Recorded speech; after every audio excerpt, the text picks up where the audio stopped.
এখনো আলোচনায় আশাবাদী জুনিয়র চিকিৎসকরা। স্বাস্থ্য ভবনের সামনে থেকে সাংবাদিক বৈঠকে এমনটাই জানিয়ে দিয়েছেন জুনিয়র চিকিৎসকরা। তারা আরো বলেছেন, চেয়ারের জন্য নয়, চেয়ারে ভরসা রেখেই আলোচনার জন্য নবান্নে গিয়েছিলেন। তবে মুখ্যমন্ত্রীর মন্তব্যে জুনিয়র চিকিৎসকরা হতাশ। তবে চিকিৎসকরা এখনো আশা রাখছেন, এই চেয়ার ও বিল্ডিং এর প্রতি তাদের ভরসা এখনো আছে। তাই তারা আগামী দিনেও অপেক্ষা করবেন। নবান্নের দরজা আপাতত আলোচনার জন্য বন্ধ হচ্ছে, তবে তাদের আশা আলোচনার মাধ্যমে সমস্ত সমস্যার সমাধান হবে। মুখ্যমন্ত্রী সদিচ্ছা আছে বলেও তারা বিশ্বাস করেন, কিন্তু জুনিয়র চিকিৎসকদের অবস্থান চলবে।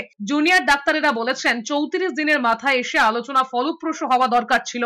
একথা তারাও মনে করেন, কারণ রাজ্যের প্রতিটি মানুষের মানসিক ও শারীরিক স্বাস্থ্য বিপর্যস্ত। এই জায়গায় চিকিৎসকরা মনে করেছিল এই আলোচনা হওয়া দরকার, কিন্তু প্রশাসনিক জটিলতার জন্য সেটি হতে পারল না। এর জন্য সকলেই হতাশ। চেয়ারের জন্য কোনো আলোচনা করতে আসেনি।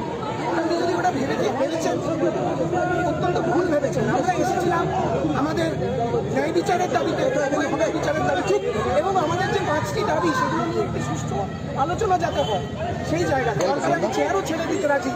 এই মন্তব্যটিতে আমরা যার জন্যই হতাশ হয়েছি, কারণ আমরা এরকম কোনো উদ্দেশ্য নিয়ে এখানে আসিনি। ওই চেয়ারটার প্রতি ভরসা রেখেই